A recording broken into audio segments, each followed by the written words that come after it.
Okay, so now we're going to talk about separation. Let's say, for example, you made your garment in one piece, like this is. You want to separate them into two pieces. That way you can sell or use just t-shirts and then sell the pants as separate items. Or you just, maybe you just want to separate your garments, something out here you don't like.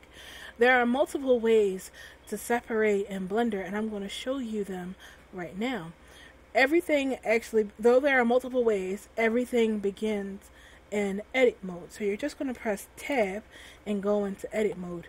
You can also just go down here to this bottom drop menu and then select edit mode. It's still the same thing. So here's selection 1. Because we have them on separate materials, we can separate by material, which is just pressing A and selecting all of it, then pressing P, and there's a separate, and then you select by material. Blender will separate them based on whatever material is assigned to it, so everything that was on this material will be separated, and everything on that material will be separated. So that's one way of doing it. I'm trying to press Control Z and go back to before I separated them. I guess it would probably have helped if I made dupes of them. So I'm just going to duplicate this and send it to a different layer. That way we got something to work with. And I'm going to do it one more time. And actually, I guess that would work. That way you can see what it is. And then I'm going to dupe it one more. Thrice we shall dupe. Okay, so now we have the first way I just showed you, which is selecting it all, then pressing P, and then selection by material. That's one way. Another one is pressing it all and pressing P, and then selection by loose parts, which is kind of risky, but it once again separates it. Another method is by pressing tab, going into edit mode, and then pressing L over it like this, and then pressing P, and then separating by selection. Now, if you recall, when we had exported it, we actually assigned our shirt a front and back layer material, but sometimes it exports, sometimes it doesn't. I think it's because I didn't check that welding box. But let's say you want to select it, separate it, or assign the back part of their mesh its own material. So how do you go about doing that? That leads on to our fourth method of separation and adding on a material. So what we need to do is create a new window. So take your cursor and point it over to the top right of your screen. You will see your arrow turn into a little cursor, a little cross. And when it does so, you're going to click and then hold and then just drag it over towards this right here, and you're pulling out and you have a new window. Now we're going to change this window from a 3D window by changing the box down here with a 3D view and making it to a UV image editor. That's it. Now we're going to click on our t-shirt because that's what we want to work on here. And I'm going to press tab and go into edit mode again. And I'm going to press this little box down here, which allows you to edit your mesh through the UV editor. It's also called UV sync mode. I'm sure you may have seen it if you were trying to edit something and you press L and it says cannot do when sync mode is selected. This is sync mode that's telling you. So if you ever get that error, just uncheck that box and it'll stop doing it. Okay, so here's what I was talking about before. So this is the front of our garment, and we want the back of our garment to have its own material slot.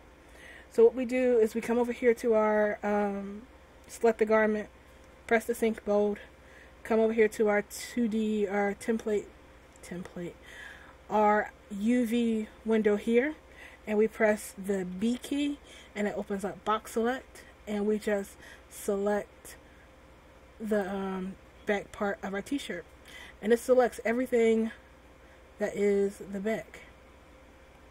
So when that is selected, we have two options here. We can either press P and then separate by selection if you want your shirt to be in parts like front and back, or we can go back. Jeez, there we go. Alright, so we're gonna do that again. Press A and deselect everything, turn on the sync, press B, select the back of our thing right here, and we're going to go to our materials tab and we're going to press the plus button and create a new material. So plus and then new, and then hit assign, and you see now the front and back are two different materials. So when you go in World and Second Life, you can actually apply two different textures to your avatar, to your garment if you want to. You can further do that if you can. Sorry, I got a little caught up here. You can push that even further by pressing C, and I like to use face select with this and turn on the what the hell is this thing called? It's like 3D. It lets you, not 3D, X-ray kind of thing. And you can select, maybe you want the whole arm here. There we go. You want the whole arm to be its own material, so you can actually do the same thing, create a new material for that. And now that sleeve is its own material. You can't see it because it's the same color, but when we make it red, you'll see that you can do that. Second Life natively supports up to 8 materials per object. Even though they took off that limitation, when you have more than 8 materials on one thing, it starts going bananas. So I would, let's say, try to stay within 8 materials per object,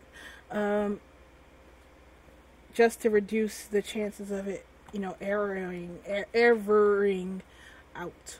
So that is how you do your, what's it called? That's how you do the separation, and how you add a separate material to your garment.